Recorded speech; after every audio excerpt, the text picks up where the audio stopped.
Now in your downloadable, you're going to see a page that is for the tips. Now that is designed as my highest recommended tips, just to continuously remind yourself that you're allowed to do certain things. If you get a little bit desperate, and that really means like you just really think you're gonna break your fast, I want you to have just a little bit of celery, a little bit of cucumber, and you will be amazed at how just like a few calories and a watery vegetable may kind of just like quell that deep hunger, and it may make you feel good enough to continue on with your fast. Okay, so it is a lifesaver. Many people actually do get constipated apparently during a fasting state. TMI, but I too used to experience this issue. And so what I've realized is that I'm not actually staying hydrated enough. So I think that I'm enjoying my sparkling waters with no added sugars, or I'm having my nice warm herbal tea and it's filling up my belly and it's making me feel better, but I actually wasn't drinking enough water. Also, we need to move our bodies. Sometimes we just gotta move the stomach area to just shake things up and tell the gut, like, let's get going, like poop, come out. So sometimes that kind of movement requires us to have some physical movement. Go for a walk, maybe do a little dance, I don't know, jump around a little bit, but don't expend too much energy.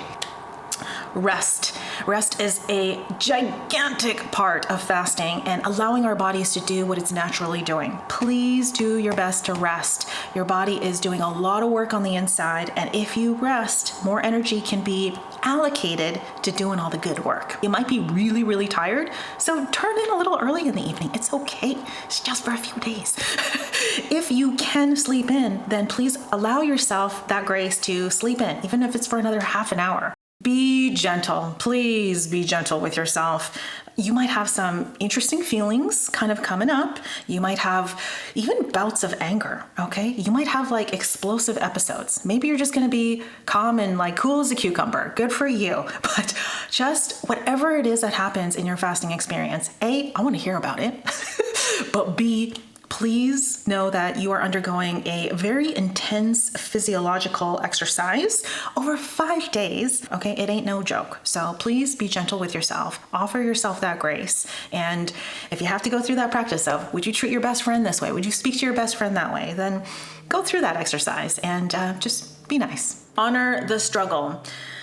It is a struggle, okay? Your mind and your body will be challenged, both of them. Your mind, you're gonna have to keep reminding yourself to stay in the game. It's only for a few days, and you are so much stronger than you give yourself credit for, or that you may even realize. Sometimes I think that confirmation and or that reminder that we are much stronger than we give ourselves credit for is a better outcome than this entire fasting experience compared to the physiological benefits.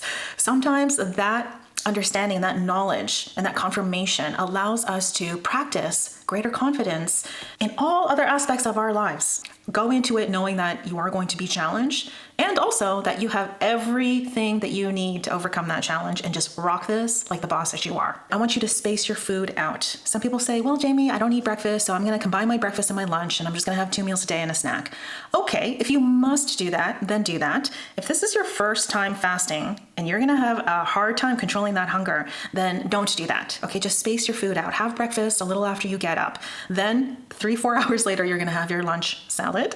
Then 2-3 hours later, you're going to have your snack, and that's gonna give you enough energy to power you to dinner, all right? So about 3 to 4 hours in between meals. Space it out between 7 in the morning, let's say, to 7 at night, and that is going to really help you just have that steady stream of calories that you're gonna want throughout the day. If you have the ability to do this, please do this starting tonight. Try to get into the habit of not going to bed stuffed. Now, this has been an absolute game changer for me because I have for decades gone to bed stuffed. A large reason why I believe that intermittent fasting works for so many people is that you stop eating 4 hours before bedtime. So think about, what time do you go to bed? What time is that? Say it out loud right now. What is 4 hours prior to that? There you go. Half an hour before that time, you're gonna have your dinner. And then after that, you are no longer going to eat.